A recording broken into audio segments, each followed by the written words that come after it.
Bien, bonjour à Eh bien, toutes et à écoutez, tous. Vas-y.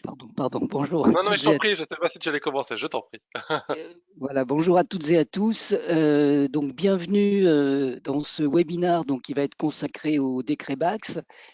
Webinaire organisé par la T2E Île-de-France et la CCI Paris-Île-de-France. Donc, moi, je suis Pierre-Olivier Viac, responsable transition écologique à la CCI Paris-Île-de-France.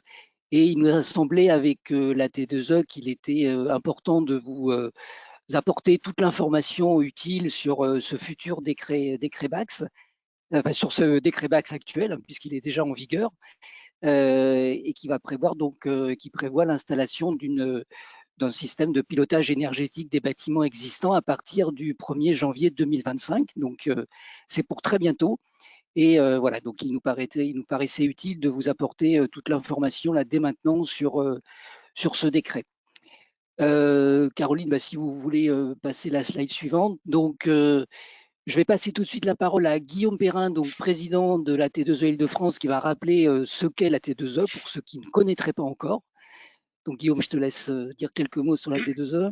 Merci beaucoup Pierre-Olivier, ravi d'être avec vous aujourd'hui pour une thématique extrêmement inspirante, proche, qui va résonner aussi avec une thématique, on parlait du décret tertiaire la semaine dernière dans un événement présentiel qu'on faisait. Effectivement, commencer par le bac, ça peut permettre de faire au moins une première marche, voire plus, vers le décret tertiaire. En tout cas, tous ces éléments réglementaires résonnent pour aller vers une moindre consommation énergétique. On est dans les objectifs cohérents et écologiquement et économiquement parlant. Et c'est dans ce cadre-là qu'on est content côté AT2E d'être aux côtés de Pierre-Olivier côté CCI et également membre du bureau de la T2E. Et je remercie son implication au passage pour effectivement accompagner l'ensemble de nos adhérents, l'ensemble des filières avec lesquelles on interagit pour porter la dynamique publique et privée autour notamment de l'efficacité énergétique, mais pas que, puisque effectivement en efficacité énergétique, on a toute la dynamique des C2E, de la MDE, des programmes qu'on va comporter avec l'ADEME sur l'efficacité énergétique dans l'industrie, avec Pacte Industrie plus spécifiquement, et l'accompagnement des PME et bâtiments avec Oscar et FIBAT, mais également sur toute l'approche des énergies renouvelables, les différents clubs, biogaz, stockage, etc. Donc ça, c'est la T2E nationale. La T2E est également régionalisée, et vous êtes là dans le webinaire de l'Île-de-France pour effectivement partager sur cette thématique en visio, comme c'est le cas aujourd'hui, en présentiel, comme c'était le cas la semaine dernière pour notre colloque sur le dispositif éco-énergie tertiaire, des visites de sites, des matinales, des petits déjeuners. N'hésitez pas à vous abonner à nos publications, à adhérer aussi, parce qu'on est une association. Et c'est comme ça qu'on vit et qu'on peut permettre de faire cette mise en relation-là et prendre le temps surtout d'échanger avec vos pairs sur ces ensembles de sujets-là. J'en dirai pas plus et on est ravis effectivement de vous accueillir pour ce webinaire sur un sujet d'actualité assez présent avec une articulation aussi des critères tertiaires immédiats qui est plutôt intéressante à souligner. Très bon webinaire à tous et à tous. Merci Guillaume. Donc, bien évidemment, nous allons vous adresser à la fin du webinaire la présentation qui va être réalisée là. Vous aurez également accès à un replay du webinaire pour ceux qui n'auraient pas pu y assister. Vous pouvez bien sûr poser les questions tout au long du webinaire dans la barre de navigation qui est à droite, hein, dans la partie questions. On essaiera d'y répondre plutôt au fil de l'eau, hein, si les questions sont en lien avec la présentation. Avant de passer la parole à Caroline et Niels du cabinet Sobre, je vais juste rappeler l'ordre du jour de notre webinaire. Du coup, Caroline, si vous pouvez passer la slide suivante. Donc, on va, au cours de ce webinaire, rappeler finalement quelles sont les obligations de ce décret, quel est le calendrier également, comment on fait pour y répondre à ce décret. Et puis, l'idée, c'est aussi de vous présenter les bénéfices en termes d'économie d'énergie, hein. C'est effectivement une obligation réglementaire à respecter, mais l'idée, c'est aussi d'en profiter pour travailler sur ces économies d'énergie. Et puis, on fera un point sur les aides financières qui peuvent être mobilisées, notamment au travers des C2E. Voilà, donc je vais sans plus attendre passer la parole à Caroline Galetto et Niels Senig, donc du bureau Sobre Énergie, qui vont donc rentrer dans le vif du sujet. Et je vais les laisser bien sûr se présenter. Donc c'est à vous. Merci beaucoup. Donc Caroline Galetto, je suis donc responsable commerciale chez Sobre Énergie et je suis accompagnée du coup de Nils, mon collègue que je laisse se présenter. Oui, bonjour à tous. Niels Senig, Energy Manager chez Sobre Énergie. Je suis très heureux d'être avec vous aujourd'hui pour vous présenter et animer ce webinaire.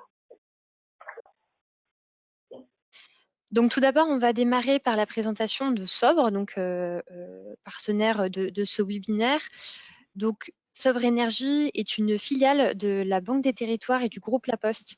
Et nous avons été créés en fait pour accompagner en un premier temps les 10 000 bâtiments du groupe La Poste à travers la France sur ces sujets de transition et de sobriété énergétique.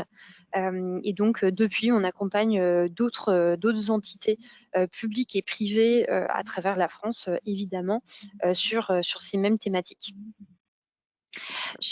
Donc, comme je l'ai déjà un peu dit en préambule, notre mission, ça va être vraiment d'accompagner les entités dans la réalisation d'économies d'énergie. Et de fait, réduire l'empreinte carbone, réduire les factures, maîtriser ses coûts. Mais vraiment, ça va être le travail sur le kilowattheure. Pour ce faire, on va allier ce qu'on appelle les 3 indispensables. Donc, premièrement, vos bâtiments. Il faut avoir une base bâtimentaire très stable, très fiable plutôt, bien connaître son périmètre. Ensuite, pouvoir aller récolter l'ensemble des données qui sont associées, donc données plutôt énergétiques, mais on peut également réfléchir aux données de température ou tout un nombre de données en fait associées à ces bâtiments pour pouvoir au mieux les analyser, les piloter et derrière, et bien entendu, engager les hommes et les femmes qui les régissent, donc à plusieurs niveaux hiérarchiques ou plusieurs départements. Généralement, ça concerne vraiment tout un ensemble d'équipes autour de cette sobriété énergétique. Donc plusieurs clients qu'on accompagne dans les entreprises. Donc comme vous pouvez voir, vraiment toute typologie d'acteurs, des écoles, des industries, des foncières. Voilà, toute entité qui a des bâtiments sont complètement libres de nous contacter pour les accompagner. Et de la même manière, au niveau des collectivités, on a un large panel de clients. Donc ça va des départements à des comités d'agglomération ou des villes, des unités. Voilà, les sujets sont vraiment transverses sur toutes les typologies d'entités publiques et privées. Étant donné que l'objectif étant de maîtriser ces coûts liés au bâtiment, ça peut être assez large. Donc, quelles sont les obligations et les échéances déjà fixées par ce décret ?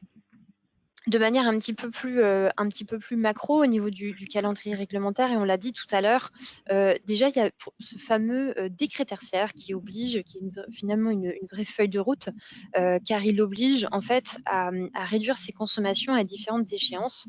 Donc on note le premier jalon en 2030, mais il y en a un autre en 2040 et un autre en 2050. Donc vraiment, ça va nous servir en fait de fil rouge pour construire sa stratégie.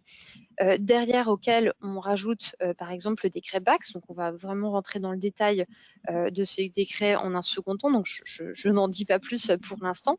La loi DADU pour les entreprises, donc c'est des audits énergétiques obligatoires tous les 4 ans, et on a également la loi LOM et la loi APER sur les ENR et sur les bandes de recharge de véhicules électriques. Donc, comme vous pouvez voir, c'est un calendrier réglementaire très riche. L'idée, c'est de pouvoir en fait prendre en compte dans sa stratégie énergétique l'intégralité en fait de ces réglementations qui finalement, et comme on l'a dit un petit peu en préambule, viennent servir en fait la stratégie parce que ça met des objectifs ou ça met des obligations de moyens, mais qui sont assez puissants finalement pour vous aider dans cette sobriété énergétique et particulièrement BAX sur lequel on va se concentrer sur ce webinaire.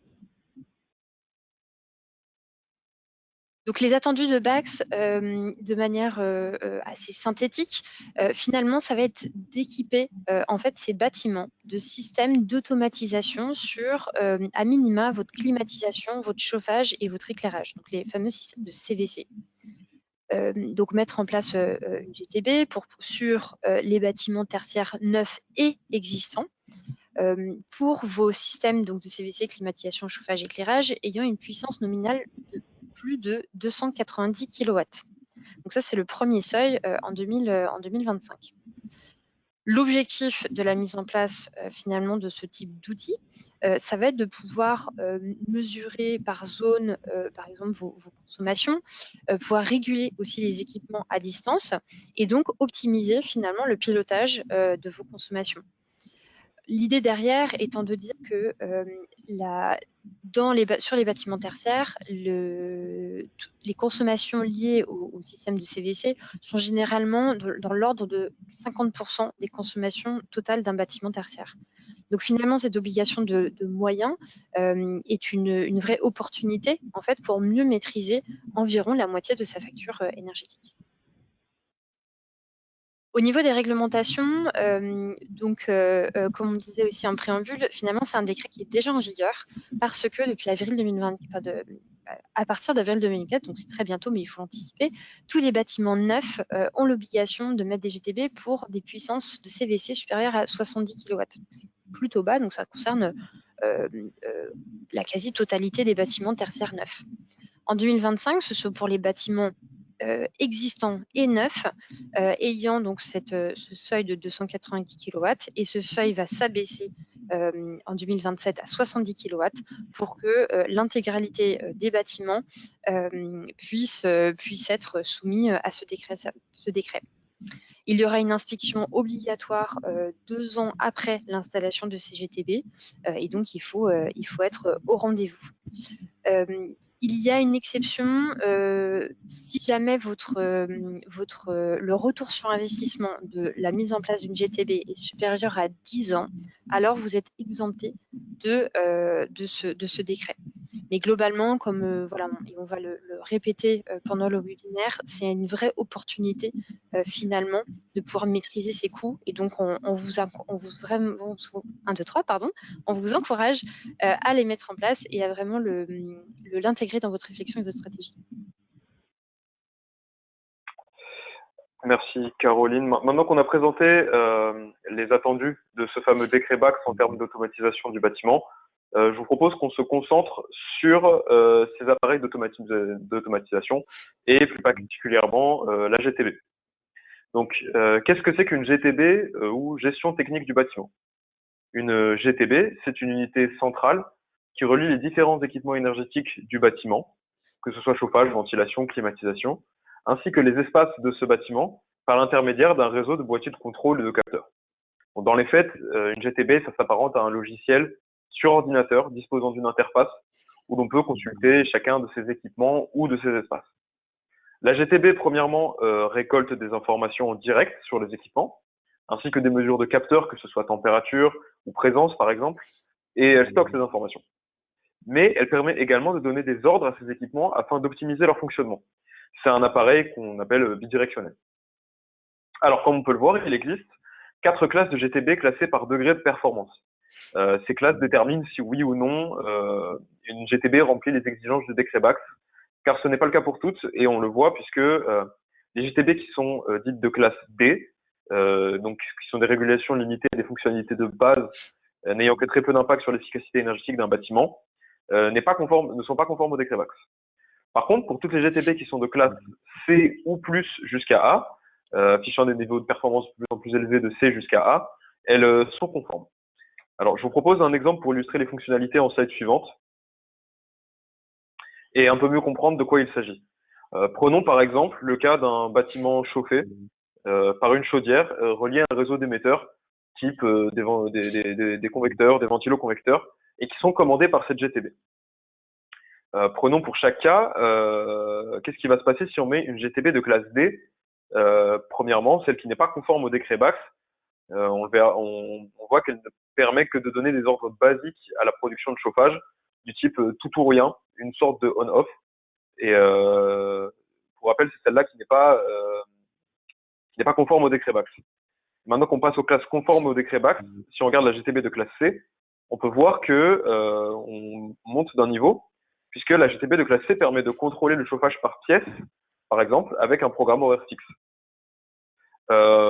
Passons encore d'un niveau, la GTB de classe B permet une optimisation adaptative.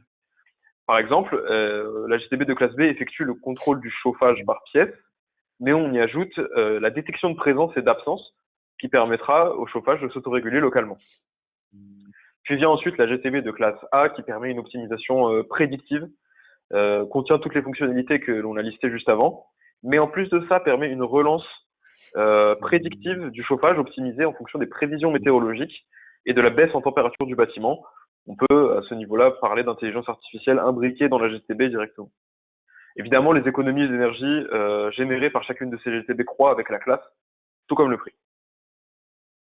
Alors, j'ai une petite question peut-être pour Caroline. On va revenir peut-être au point réglementaire. J'ai une question concernant la complémentarité avec le décret tertiaire.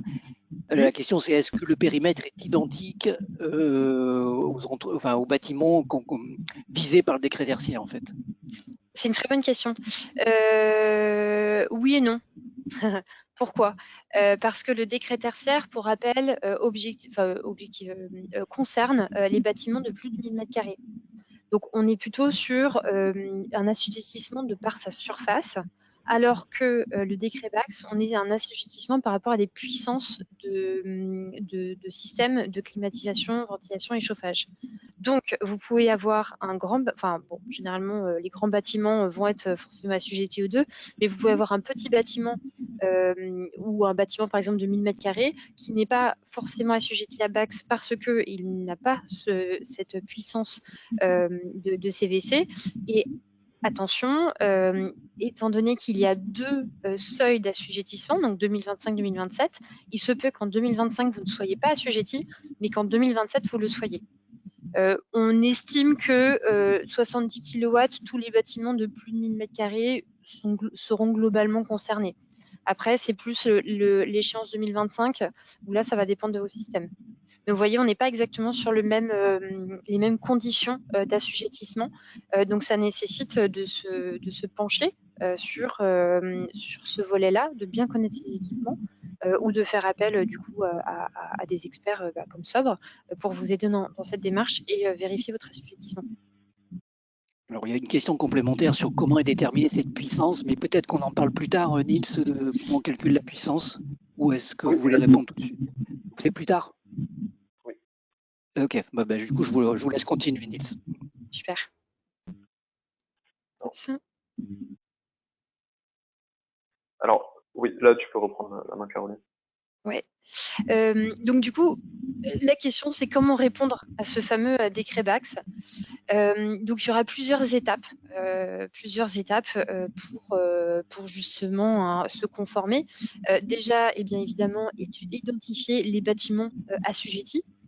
Alors, Caroline, excuse-moi, on est toujours sur le calendrier réglementaire là au niveau. Ouais.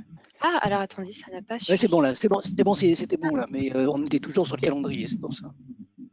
Par où commencer? Là, est-ce que vous voyez la slide étape 0 par où commencer? Oui, c'est bon. Ok, génial. Donc, comme je vous disais, d'abord, il va falloir identifier ces bâtiments assujettis. Pour ce faire, il faudra aussi du coup, ou alors identifier un parc qui qui a un potentiel d'être assujetti pour vérifier derrière, faire les calculs justement de faire l'état des lieux, on va dire des outils, des équipements, pour valider ou non son assujettissement. Et derrière, il y aura une étape assez cruciale, ça va être de dimensionner les outils nécessaires, de dimensionner les GTB. Comme Nils l'a dit, il va le réexpliquer tout à l'heure, il y a plusieurs niveaux de GTB et donc il faut trouver l'outil qui va vous permettre à la fois de répondre au décret, mais également de vous servir, de servir en fait vos besoins au niveau bâtimentaire. Pour tous les bâtiments, on n'aura pas forcément besoin d'une GTB classe A parce que c'est peut-être un peu trop. Donc, il faudra vraiment trouver le bon outil. Et donc, pour ça, on a des études et des audits énergétiques qui peuvent vous aider dans cette démarche, justement pour aller creuser ce point-là. Et derrière, une fois qu'on a mis en place des GTB, il va falloir piloter cette information. Et donc là, il y a plusieurs outils de pilotage énergétique qui existent pour vous accompagner sur ce volet. Et justement, comment l'audit énergétique nous permet de dimensionner la GTB et accompagne dans la validation des exigences du décret BAX. Alors, on en parlait juste avant, mais l'audit énergétique, c'est un outil indispensable pour organiser et planifier une stratégie de travaux pour répondre aux exigences du décret tertiaire, mais également pour répondre aux exigences du décret BAX. Alors, dans les faits, qu'est-ce que c'est qu'un audit énergétique? C'est une sorte de photographie à l'instant T de votre bâtiment, que ce soit la coque bâtimentaire, les équipements et les consommations. Cette analyse permet premièrement de vérifier l'assujettissement de votre bâtiment au décret BAX en regardant les puissances des équipements.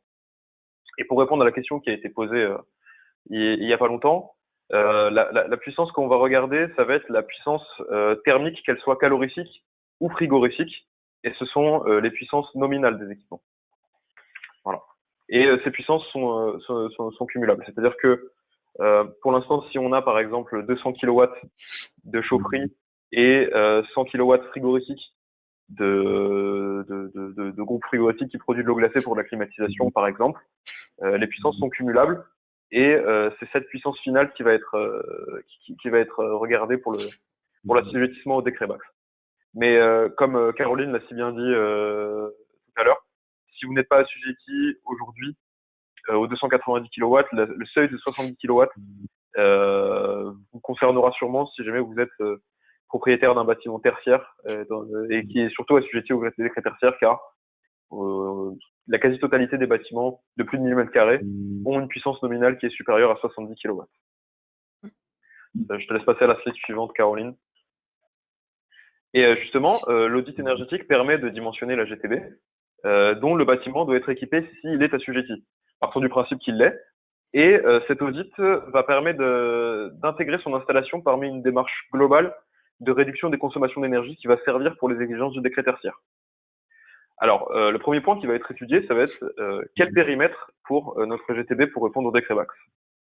Une GTB ne peut englober qu'une partie des usages ou des équipements ou l'intégralité de ces derniers.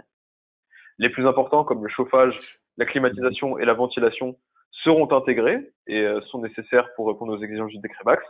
Mais certains postes de consommation qui peuvent s'avérer très minoritaires, comme l'eau chaude sanitaire ou bien la consommation des auxiliaires, type les ascenseurs, peuvent ou ne peuvent pas être intégrés à la GTB en fonction de leur importance. Et donc, si la balance coût et bénéfice n'est pas adéquate pour certains de ces usages qui ne sont pas obligatoires, ce sera notifié dans le cadre de l'audit énergétique. Alors, le deuxième point qui va être fait lors d'un audit, ça va être de vérifier si aujourd'hui les équipements qui sont sur site sont en mesure de communiquer avec une GTB. En effet, la GTB, c'est un équipement qui est assez récent. Et peut-être qu'il y a des équipements au sein de votre site qui datent d'avant les procédures actuelles de communication avec les GTB. Par exemple, s'il existe des équipements qui sont pas communicants, on verra la possibilité de mettre en place des interfaces communicantes, des régulateurs qui sont communicants, voire même de changer intégralement l'équipement s'il est complètement vétuste. Enfin, le dernier point qui est abordé dans un audit, c'est de proposer une vision qui englobe les deux décrets BACS et décret tertiaire. Imaginons un audit permet de simuler les économies d'énergie générées par une GTB, par exemple 25 dans le meilleur des cas, 30%, mais permettra également de déterminer quelles actions sont les plus efficaces et les moins coûteuses pour atteindre ces 10% en plus et atteindre les 40% requis pour valider le jalon de 2030 par rapport au décret tertiaire. Également, si votre site il y a différentes typologies d'audit, et si votre site est déjà équipé d'une GTB et déjà conforme au décret BACS, il peut être intéressant pour un auditeur de voir quels sont les réglages qui sont affectés à cette GTB.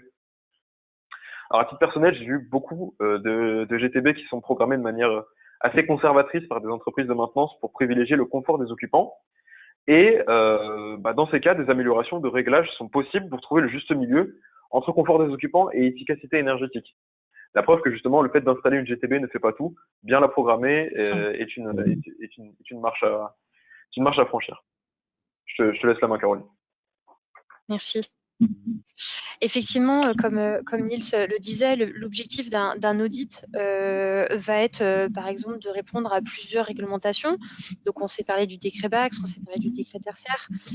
Nous, on a tendance justement à encourager fortement la prise en compte d'un maximum de réglementation parce que finalement, comme on le disait tout en préambule, le calendrier réglementaire est très dense, mais chaque réglementation finalement va être un moyen, une opportunité surtout en fait de répondre globalement au décret tertiaire que nous on traite vraiment comme fil rouge.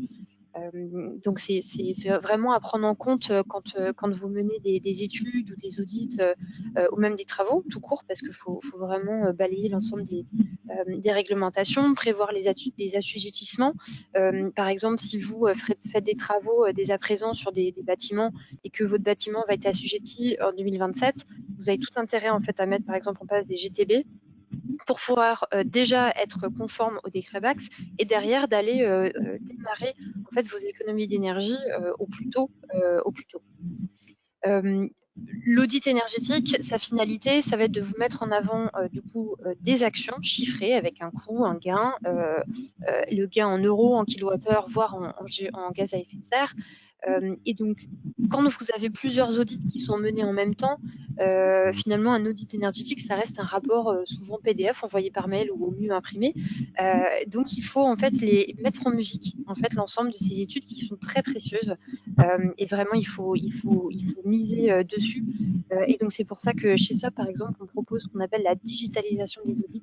Donc, c'est de vous mettre à disposition un outil comme celui que vous avez à l'écran. On va en fait centraliser l'intégralité des préconisations qui ont été faites lors de ces audits, bien entendu chiffrés, avec tous les chiffres qui vont en face. Et derrière, ça va vous permettre en fait finalement de construire vos plans pluriannuels d'investissement. Vous voyez ici, on peut trier par ROI, par type de poste, on peut trier par site, etc. Et donc, ça vous donne des estimations budgétaires. Ça reste toujours des estimations, bien entendu, mais au moins, ça vous permet de vous projeter et également vous projeter sur les économies d'énergie que vous aurez réalisées à l'échelle du parc audité.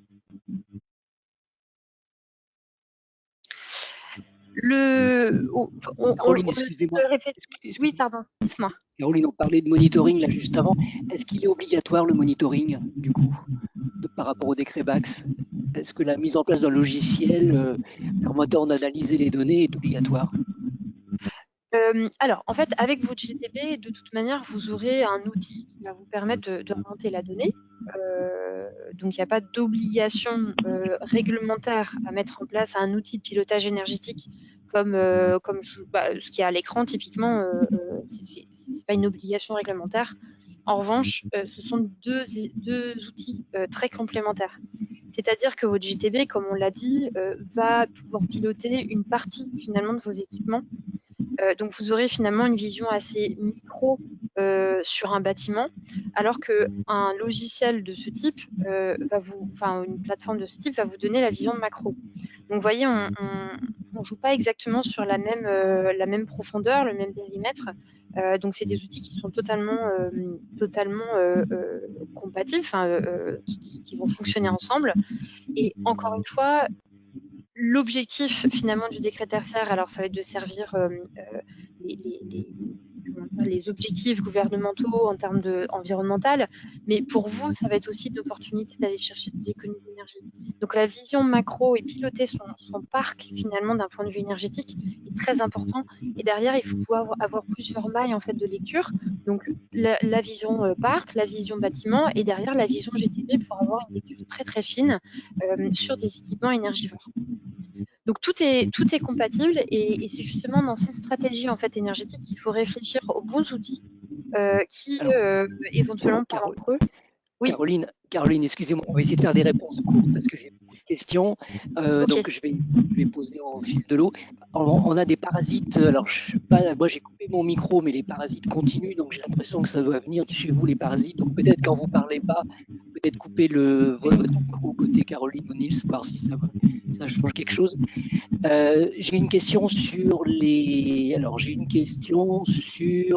la puissance à prendre en compte. Est-elle la puissance cumulée?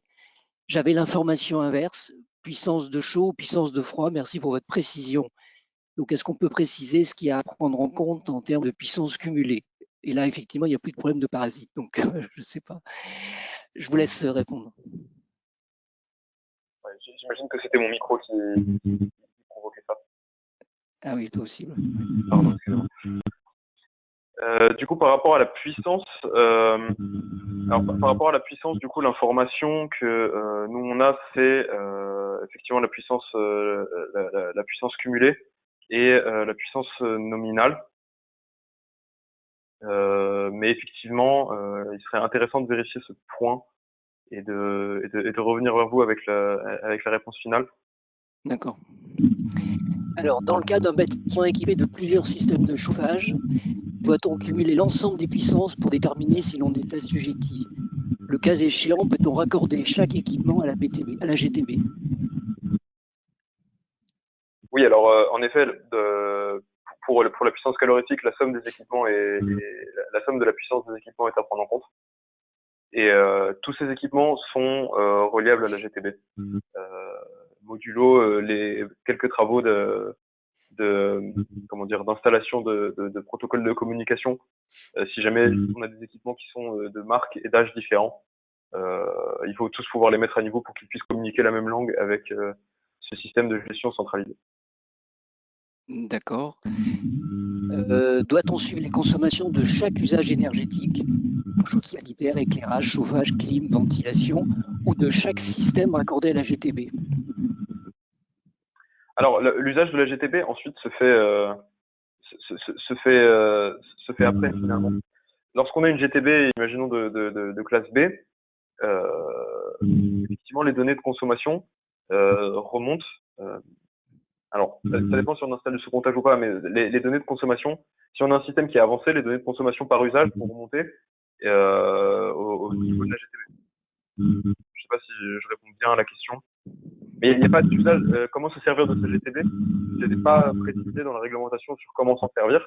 Effectivement, on propose des axes pour avoir un usage qui soit vertueux de système. Mais on a des gros problèmes, on a des problèmes de son là. On a des problèmes de son. Ben, on t'entend, mais il y a du parasite. Bon, bref. Les systèmes de secours sont-ils à prendre en compte dans la puissance totale? Alors, point également à vérifier, mais si en système de secours on part par exemple de groupes électrogènes, je pense il me semble que non. D'accord. Bah, de toute façon, on vous fera une réponse par écrit si jamais, ou vous pouvez, de toute façon, nous consulter. On va vous laisser toutes nos coordonnées juste après. Bon, il y a beaucoup de questions, mais je vais peut-être. Quels sont les. Rosette, vous laissez continuer, Nils ou Caroline, sur la suite de la présentation, et puis on prendra quelques questions un peu plus tard pour quand même que vous ayez le temps de dérouler la présentation. Effectivement, si je peux me préciser, il y a beaucoup de questions techniques, j'ai l'impression, liées, est-ce que je suis assujettie ou pas? On vous mettra nos coordonnées à la fin, donc n'hésitez pas à nous contacter et on pourra répondre plus spécifiquement à ça. Et puis après, il y a des choses parfois qui ne sont pas forcément encore précisées par le décret. Ouais. Hop, je me permets d'avancer. Oui, bon, là, cette slide, on va passer très vite parce qu'on en a parlé vraiment à plusieurs reprises. Comme on vous disait, en fait, le décret BAC, c'est vraiment un décret qui est à regarder comme une opportunité pour aller chercher des économies d'énergie et pour répondre notamment au décret tertiaire. Et justement, donc, quels sont les bénéfices qu'on peut attendre d'une GTB? Donc là, je passe la main à Nils. Oui, alors, excusez-moi. Donc oui, avec le décret BAC et le décret tertiaire qui se superposent en termes de date, on pourrait penser que les contraintes réglementaires s'ajoutent, alors qu'on l'a vu, pas forcément. Le décret BAC représente une opportunité pour atteindre les objectifs du décret tertiaire, et je vais vous présenter pourquoi. Alors là, je vous présente ci-dessous 3 chiffres qui permettent de dresser un panorama sur la situation des bâtiments tertiaires aujourd'hui. Donc, comme le disait Caroline tout à l'heure, l'ADEME affiche que le poste de consommation de chauffage est le poste de consommation le plus important des bâtiments, représente à lui seul 50% des dépenses énergétiques d'un bâtiment en moyenne. Le deuxième chiffre, c'est moins 15 à moins 30%. Et ça représente les économies d'énergie qui sont atteignables sur un bâtiment tertiaire en agissant uniquement sur l'exploitation du bâtiment. Que ce soit réglage des équipements ou programmation horaire ou consigne de fonctionnement. Bref, finalement, tout ce qu'une GTB est capable de fournir de manière automatique. Et finalement, un troisième chiffre qui nous provient de la CRE, Commission de la régulation de l'énergie. Seuls 6% des bâtiments tertiaires de plus de 1000 m² sont équipés d'une GTB aujourd'hui. Alors, ce chiffre date de septembre 2023. Nous ne sommes que en janvier 2024. Il y a de grandes chances que ce pourcentage ait déjà évolué, vu les échéances courtes du décret BAC. Et mis bout à bout, ces chiffres nous font comprendre à quel point le pilotage des bâtiments représente un potentiel inexploité d'économie d'énergie sur le bâtiment. Il faudrait pouvoir imaginer les économies réalisables si 100% de ces bâtiments étaient équipés d'une GTB. Et sur la slide suivante, on peut voir que c'est ce que la Creux a simulé dans son rapport publié en septembre 2023 sur le sujet du pilotage énergétique des bâtiments tertiaires. Alors, le potentiel d'économie d'énergie lié à l'automatisation du pilotage du bâtiment tertiaire à l'échelle de l'intégralité du parc est estimé à 7 TWh par an. Pour se donner un ordre de grandeur, c'est à peu près la consommation annuelle de 1500 foyers français. En plus des économies d'énergie, les pilotages directs des bâtiments tertiaires offriraient à l'échelle nationale et même à l'échelle locale un gisement de flexibilité électrique. Cette même commission de régulation de l'énergie estime qu'il y a un potentiel d'effacement de 6 gigawatts en heure de pointe hivernable qui est réalisable sur les bâtiments tertiaires, ce qui représente à peu près 10% de l'appel de puissance globale nationale, équivalent à 6 réacteurs nucléaires. Alors, tu peux passer à la slide suivante. Revenons-en en parallèle avec le décret tertiaire. Le pilotage automatique des bâtiments porté par le décret BACS génère des économies d'énergie, mais à quel point? Si on regarde de plus près, en fonction des classes de GTB, on estime le pourcentage d'économies réalisables par rapport à une situation de base où le bâtiment n'est pas équipé à moins 10% pour la mise en place d'une classe C, 25% d'économie d'énergie pour une GTB de classe B et jusqu'à 30% d'économie d'énergie pour une GTB de classe A. À côté de ça, le décret tertiaire impose 40% d'économie d'énergie par rapport à une année de référence, on le rappelle. Et alors, effectivement, on a les avantages en termes d'économie d'énergie qui sont bien démontrés maintenant. Et cette automatisation, donc mise en place de GTB, etc., présente d'autres avantages dans le cadre d'une démarche d'économie d'énergie, même dans la vie de tous les jours du bâtiment. Effectivement, les économies d'énergie, on a dit que c'était à peu près entre 10 et 30%. Pour atteindre ce pourcentage d'économie-là, au final, on est face à un coût d'installation de GTB qui reste assez modeste par rapport à d'autres types de travaux, type isolation du bâtiment. On a mis un ratio de coût pour se donner une idée, juste en bas, 25 € par mètre carré de surface de votre bâtiment. Ce serait le ratio de coût pour installer une GTB de classe A. Ensuite, évidemment, toute action de performance énergétique passe par une phase de travaux plus ou moins lourde. Ce qui est intéressant avec la mise en place d'une automatisation dans le cadre du décret BACS, c'est que par rapport aux autres actions, elle se fait quasiment uniquement sur les équipements techniques qui sont en backstage du bâtiment, ce qui va moins impacter les occupants du site. Et en plus, sans parler de performance énergétique, avoir un système d'automatisation permet d'optimiser la maintenance du bâtiment et donc d'optimiser les coûts de votre bâtiment hors coût énergétique, permettant d'avoir des alertings et de la maintenance corrective à distance. Si on regarde un cas client de mise en place de GTB qui ont été faits dans le cadre d'un audit par Sobre Énergie, on a par exemple une installation de GTB sur un bâtiment de 2400 mètres carrés qui a été simulé par nos calculs de simulation thermique. On a un pourcentage de gain pour une mise en place d'une GTB de classe B cette fois-ci, non c'était de classe C excusez-moi, de 10% par rapport à la situation de base. On a pu chiffrer également un coût des travaux. Et on voit qu'il y a un coût qui est moindre avec la mise en place de C2E. Ça, ce sera la dernière partie, on vous en parlera juste après. Avec un ROI qui se situait dans les alentours de 4 ans. Il me semble qu'on a un autre cas qui est juste après. Pareil, là, c'était la mise en place d'une GTB sur ce même bâtiment, mais avec des actions en plus.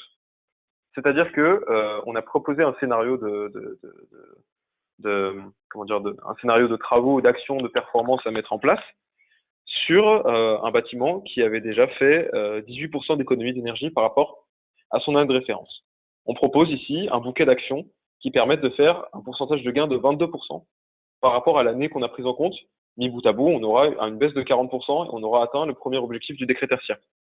Ce bouquet d'actions consiste à installer une GTB, étant donné que ce bâtiment est assujetti au décret BACS, d'abaisser les températures de consigne de chauffage, qui est un très bon moyen de faire des économies d'énergie à très bas coût, voire coût nul, et de remplacer les vieux émetteurs de chauffage par des radiateurs qui sont beaucoup plus performants et interfaçables en plus de cela aujourd'hui avec la GTB. On a remis du coup les différents gains qu'on pouvait avoir, qui ont du coup.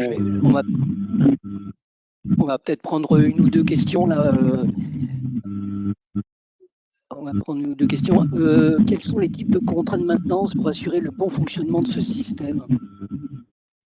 Types de contrats de maintenance. Alors ça, je suis pas expert en contrats de maintenance, mais aujourd'hui, tout simplement dans les contrats type petit entretien P2 sur du CVC, la prise en main d'une GTB par une équipe de maintenance est très largement faite et est très, très largement possible par ces équipes de maintenance. Ok.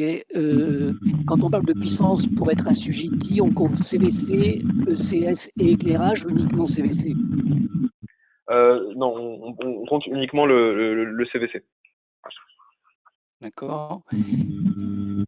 Pour atteindre la classe C, une supervision est-elle obligatoire? Très très bonne question. Oui, une supervision est obligatoire. Je peux revenir vers vous avec la réponse définitive, mais il me semble que c'est forcément le cas. C'est un attendu du décret BACS d'avoir une supervision énergétique sur l'ensemble du bâtiment. Je te laisse continuer. Ouais, là, normalement, Caroline, on peut aller sur la dernière partie. Donc maintenant, on va parler plutôt des aides financières qui sont mobilisables dans ce cas de figure. Hop, ça. Nice, peut-être couper son micro, s'il te plaît. Merci. Donc premièrement, on va avoir du coup les C2E qui sont vraiment à mobiliser dès que vous avez des projets de C2E. Donc juste pour une information qui est assez importante à avoir en tête, il y avait une bonification qui avait été prévue sur, un coup de pouce C2E qui avait été prévu en fait sur les C2E jusqu'à fin 2023. Ce coup de pouce en fait a été étendu. Il y a eu du coup un décret fin décembre 2023 qui a prolongé finalement en fait cette bonification jusqu'à juin de cette année. Donc vraiment, si vous avez des projets, j'insiste, de mise en place de GTB, allez-y tout de suite. En revanche, il y a un point qu'il faut vraiment garder en tête, c'est qu'il y a des exemptions maintenant selon les typologies en fait d'usage de bâtiments. Donc, par exemple, pour en citer quelques-uns, donc les types logistiques, entrepôts, bibliothèques. Donc, il y a tout un type de catégories, on va peut-être pas les énumérer, mais qui ne sont plus concernés du coup par cette bonification. Donc, il faudra vraiment vous renseigner au préalable. Mais voilà, vraiment réfléchir à ces C2E, à aller chercher. Donc, on est sur un volume de C2E, donc on double dans le cadre d'une installation. Et si jamais vous renouvelez vos équipements, on est sur une bonification de 1,5. Et donc, pour les GTB de classe A et classe B, donc les classes C qui sont éligibles, qui permettent de répondre au décret tertiaire, mais ne sont pas concernés par les C2E. Et ensuite, on a d'autres. Pardon. Juste pour préciser quelque chose, les montants de C2E qui sont délivrés varient en fonction de la classe. On a des kilowattheures Puma qui ont donc une meilleure couverture sur des GTB de classe A que sur des GTB de classe B. Finalement, ça juste pour préciser, il n'y a pas de C2E pour les GTB de classe C, on est bien d'accord, hein? Oui, c'est ce qu'on. Oui, effectivement, on l'avait précisé. Oui. Je réponds en même temps à une question. Mais la classe C, pour rappel, vous permet de répondre au décret BACS. Ok, il y a une autre question sur les GTB, alors qui est un peu technique, hein. Si une GTB applique 20 régulations de classe A et 40 de classe B, la GTB est-elle classée A ou B? C'est une excellente Vous avez question. le droit. Je ne sais pas. Pour cela, je pense que la meilleure manière d'avoir la classe Oui. de la GTB, c'est de demander au fournisseur de GTB quelle est la classe. Finalement, classe A, B, C, c'est une étiquette comme ça, mais c'est très très bien détaillé ce qu'est qu'une classe A, B ou C dans une norme ISO qui fait partie de la famille des normes ISO 52001. Alors, il y a des participants qui ont répondu qu'elle était en classe B. Bon. C'est quel type? Alors, j'ai des questions sur l'inspection. Dans les 2 ans qui suivent la mise en place, sera-t-elle faite suivant les tableaux 5 de la norme 5220 où l'on retrouve la définition des classes? Bon, là aussi, c'est une question très particulière. Oui, alors à notre connaissance, et pareil, à notre connaissance, on n'a pas encore trop d'informations concernant les inspections. Pareil, c'est des choses qui sont évolutives et peut-être qu'on regardera plus précisément ce point-là et on reviendra vers vous. Mais à ma connaissance, on n'a pas encore assez d'informations à ce sujet. Okay. Je vous laisse continuer du coup. Ok, super. Il y a une dernière slide et puis on pourra prendre d'autres questions. D'autres sources de financement, donc il y a plusieurs solutions qui existent sur ce marché. On s'est parlé de C2E un petit peu plus longuement. Au sein du groupe La Poste et Banque des Territoires, on a la filiale donc Économie d'énergie qui peut éventuellement vous accompagner sur ce volet-là. La Banque Postale qui a deux typologies d'accompagnement à la fois, donc Subzen pour la recherche de subventions. Encore une fois, il faut regarder la question, on va dire, de la rénovation du bâtiment d'un point de vue macro. Donc, vous aurez peut-être la mise en place d'une GTB, mais pas que. Donc, peut-être des travaux à les financer. Et donc, Subzen pourrait vous aider sur la recherche de subventions. Derrière, on a des prêts verts, par exemple, pour aller financer justement le reste à charge, une fois que vous avez bénéficié des subventions. Et la Banque des Territoires aussi a d'autres solutions de financement, et notamment EduRénov. On en parle beaucoup en ce moment pour accompagner les établissements scolaires dans leur rénovation énergétique. Donc ça va de la petite école et ça peut même aller jusqu'aux universités. Donc n'hésitez pas à vous renseigner sur tous les types de financement possibles pour vous aider dans cette démarche. Ok, merci. Alors, sur les financements, on peut juste compléter également les prêts verts de BPI pour ceux qui sont intéressés également. Avant de prendre les dernières questions, je voulais juste vous mettre en avant quelques accompagnements que la CCI peut vous proposer en amont justement de la mise en place de ce décret BACS. Je vais faire un focus sur 2 dispositifs qui visent à faire le point sur vos consommations d'énergie et à mettre en place des actions pour les réduire. Donc, premier programme, c'est le programme Baisse les watts, donc, qui lui est vraiment destiné aux TPE-PME, qui est un programme qu'on a mis en place avec le groupe La Poste et qui est entièrement financé par des certificats d'économie d'énergie. Donc, c'est un accompagnement gratuit pour mettre en place des économies d'énergie. Donc là, c'est vraiment TPE-PME hors industrie. Et le deuxième dispositif sur lequel je voulais mettre l'accent, c'est la slide suivante, c'est la mise à disposition d'experts qui ont été donc sélectionnés par la CCI par Île-de-France pour faire par exemple des audits énergétiques, des études de faisabilité pour une production d'électricité photovoltaïque, pour faire des bilans carbone. Et bien souvent, pour les PME, ces accompagnements bénéficient de subventions qu'on est allé chercher auprès de l'ADEME ou bien des fonds européens. Voilà, donc je voulais rappeler les accompagnements dont vous pouvez bénéficier en tant que PME francilienne. Donc, n'hésitez pas à me contacter si vous voulez en savoir plus sur ces accompagnements. Je vais reprendre les questions auxquelles on n'a pas encore pu répondre. Il nous reste 10 petites minutes. Y a-t-il des formations spécifiques prévues pour la maintenance?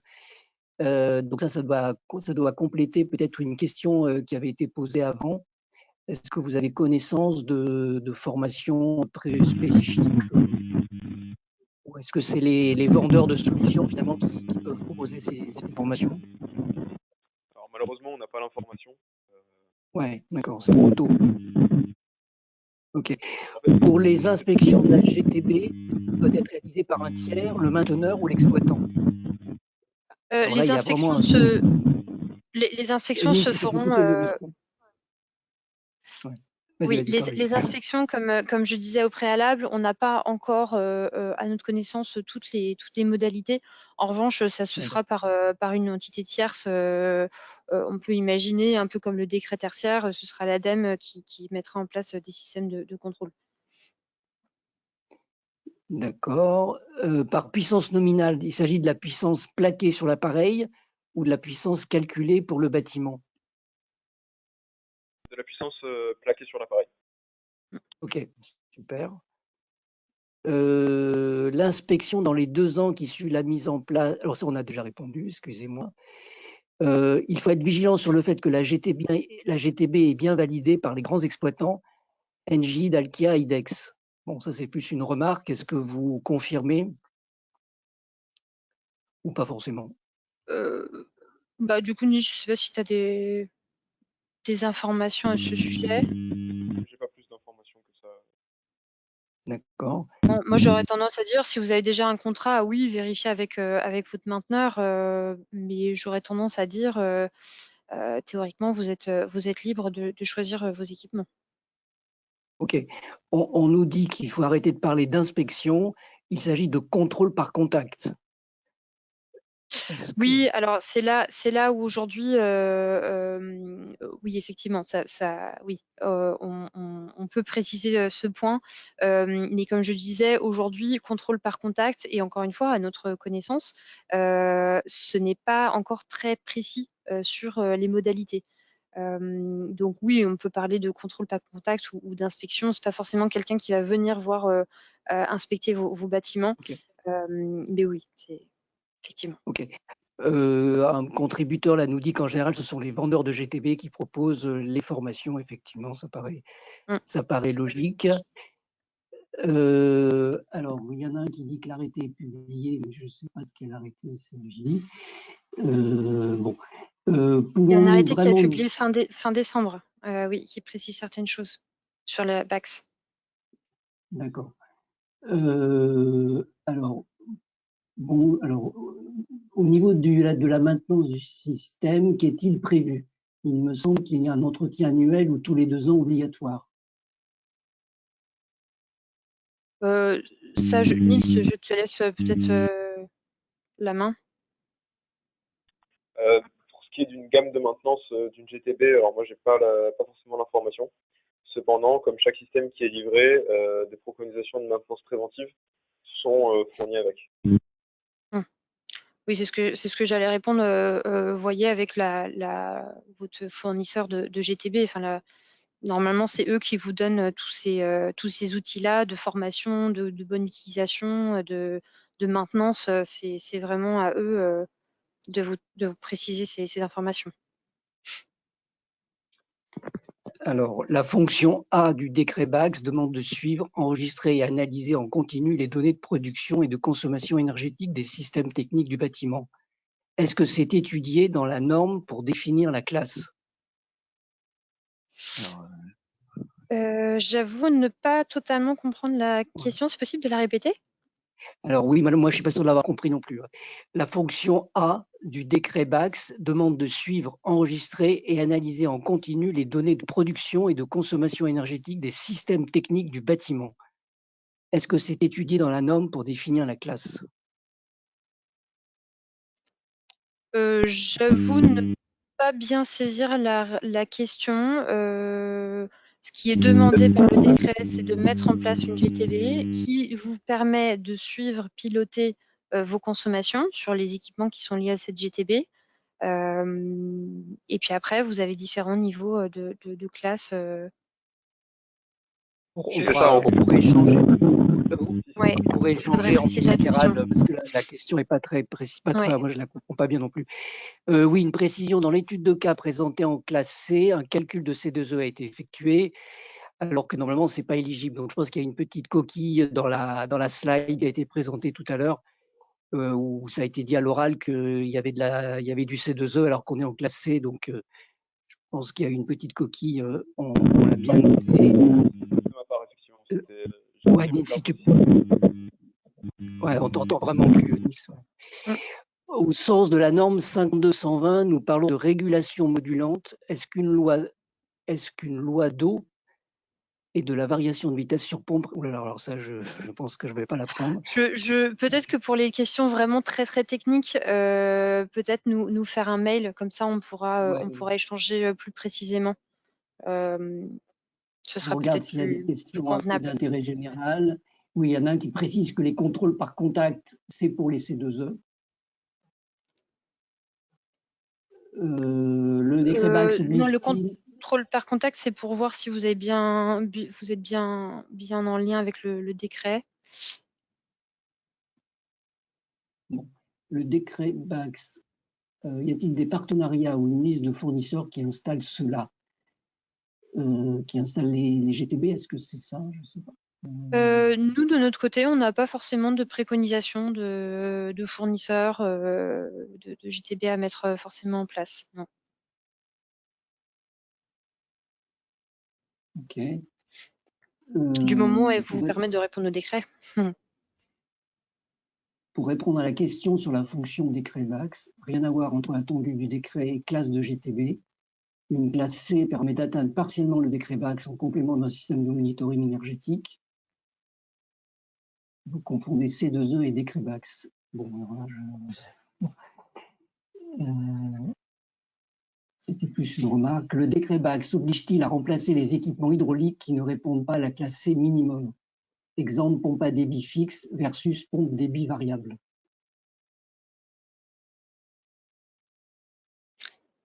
Nils, tu veux prendre cette question? Malheureusement, est-ce qu'on m'entend encore Oui, là c'est bon. Alors on t'entend, mais il y a du bruit parasite. J'essaie de faire vite. Il était question de pompe à débit fixe et de pompe à débit variable. Est-ce que vous pouvez répéter juste la question pour être sûr de bien comprendre? Le décret BACS oblige-t-il à remplacer les équipements hydrauliques qui ne répondent pas à la classe C minimum? Alors, il me semble que quand on parle de classe A, B ou C, pour le décret BACS, ce sont des classes qui sont des classes liées à un système de gestion centralisé du bâtiment. Il me semble, après c'est à vérifier, que les équipements de distribution qui déjà ont une classe ne sont pas assujettis à ce décret BACS et n'ont pas une classe qui est similaire. Enfin, la classe d'un système de gestion centralisé n'est pas forcément la même classe qu'une classe de système de distribution hydraulique.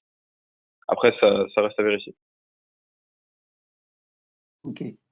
Bon, je crois qu'on a à peu près essayé de répondre à toutes les questions. Encore une fois, vous avez nos coordonnées mail là, sur cette slide. Donc, n'hésitez pas à recontacter donc soit Sobre, soit T2E, soit moi directement pour la partie CCI. On essaiera de répondre à vos questions plus précises ou plus techniques. On est quasiment au bout de ce webinaire, donc je vais pas dépasser parce que je sais qu'il y en a qui ont d'autres occupations. Je sais, un petit mot de conclusion peut-être, Caroline, si vous voulez, peut-être pour terminer avant qu'on se sépare. Oui, tout à fait. Je pense que le point, et on espère que le message est passé. Votre stratégie énergétique doit prendre en compte l'intégralité du coup des différentes réglementations, que ce soit le décret BACS ou les autres. Donc vraiment, n'hésitez pas à nous contacter pour qu'on réfléchisse ensemble aux meilleurs moyens à mettre en place pas à pas. Et puis après, pour toutes les solutions de financement, on s'est parlé de tout ce qui était disponible en termes de C2E, de baisse les watts. Donc vraiment, n'hésitez pas à nous contacter pour qu'on discute de vos dossiers plus en précision. Eh ben, merci beaucoup. Donc, vous avez compris le message. Hein, finalement, ce décret BACS, il va concourir à la réalisation et à la mise en œuvre de vos économies d'énergie dans votre bâtiment. C'est un outil réglementaire. Il en existe bien sûr d'autres outils, il y a d'autres dispositifs. On a parlé des audits énergétiques qui souvent sont les premiers outils qu'on déploie pour faire le point sur ses consommations d'énergie. Donc, merci en tout cas pour votre attention. On vous envoie bien sûr le support et vous avez nos coordonnées mail pour poursuivre les échanges. Voilà, on termine dans les temps, malgré le gros succès de ce webinaire. Vous étiez très, très nombreux, beaucoup de questions. Et donc, on sera peut-être amené à refaire un webinaire sur ce sujet ultérieurement. Merci à toutes et à tous et bon après-midi. Merci beaucoup. Au revoir.